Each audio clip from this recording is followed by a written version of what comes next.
Olá, meus amados irmãos, a graça e a paz do nosso Senhor Jesus Cristo seja com cada um de vocês. Deus continue derramando favor e graça de forma abundante, superabundante, sobrenatural na sua vida. Nós chegamos em mais um dia 24 de dezembro, estamos na véspera do Natal, na data que nós comemoramos o nascimento do nosso Senhor Jesus Cristo. Essa é uma data muito importante para nós que somos filhos de Deus. Eu costumo falar que nós temos duas datas que são cruciais nas nossas vidas. São duas datas que marcaram a história da humanidade, que marcaram a nossa história, que mudaram a nossa vida de uma vez por todas.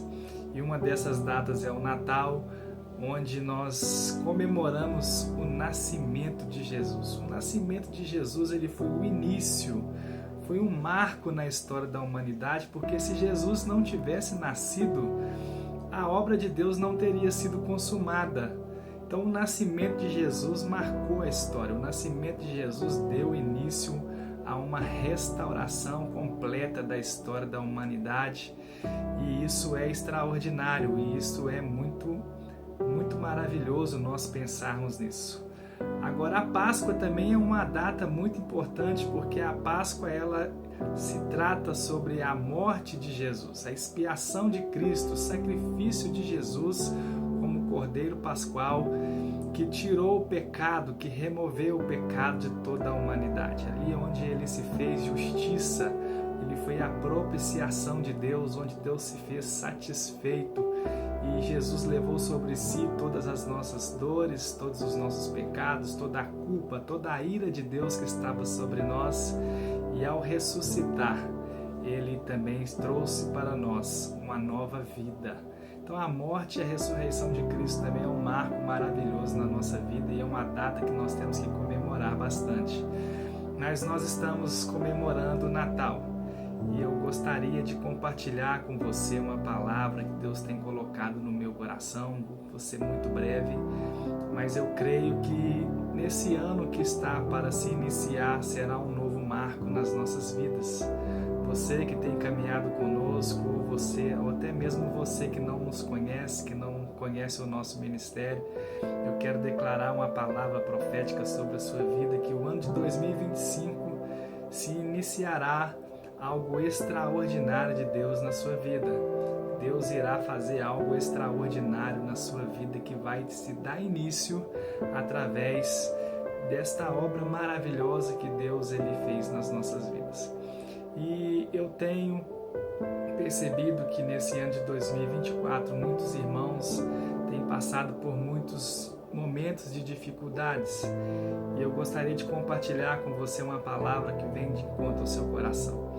A Bíblia nos diz que, na palavra de Deus, nós percebemos que existem 3 tipos de montanhas. Em Marcos capítulo 11, versículo 23, tem um versículo muito conhecido, e esse versículo ele é muito usado, eu gostaria de lê-lo com você. Está escrito assim: porque em verdade lhes digo que se alguém disser a este monte, levante-se e jogue-se ao mar, e não duvidar no seu coração, mas crê que se fará o que se diz, assim se fará com ele. Esse é um texto muito conhecido, um texto que nós usamos ele em momentos de dificuldades, onde a nossa fé ela é ativada, onde a nossa fé ela é aquecida, e constantemente nós estamos citando esse versículo, dando ordem às montanhas.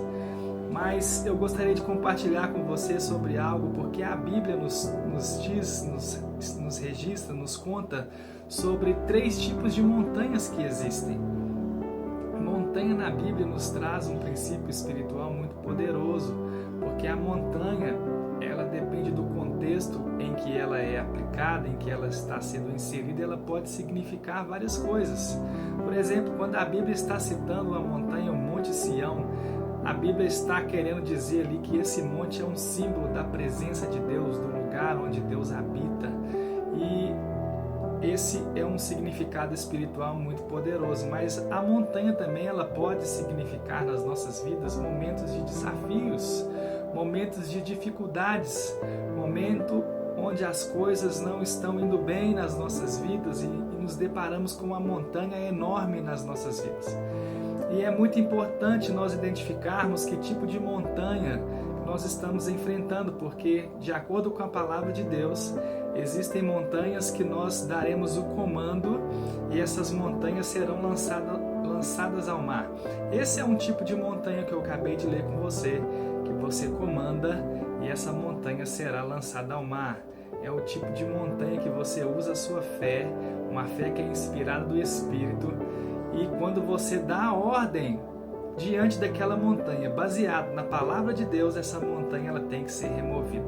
Aqui nós não estamos falando de uma topografia, da geografia, porque a intenção de Deus não é sair arrancando montanhas por aí, mudando a topografia, né, de várias localidades.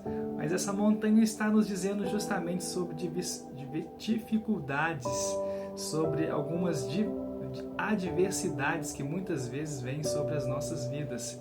E esse tipo de montanha nós temos que dar ordem, nós temos que comandar para ela sair das nossas vidas.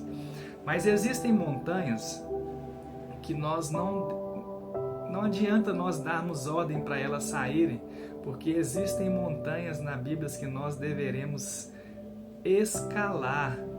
E uma dessas montanhas está registrada, é uma montanha muito famosa na Bíblia, que é o Monte Horebe, ou conhecido como Monte Sinai. É uma montanha onde Moisés recebeu os 10 mandamentos de Deus, e também é a montanha que o profeta Elias foi quando ele estava fugindo de Jezabel, depois de receber uma ameaça muito grande, que Jezabel queria acabar com a sua vida, e ele foi ameaçado. A Bíblia diz que ele ficou com medo e Deus o conduziu para essa montanha, onde ele, chegando ali, entrou numa caverna.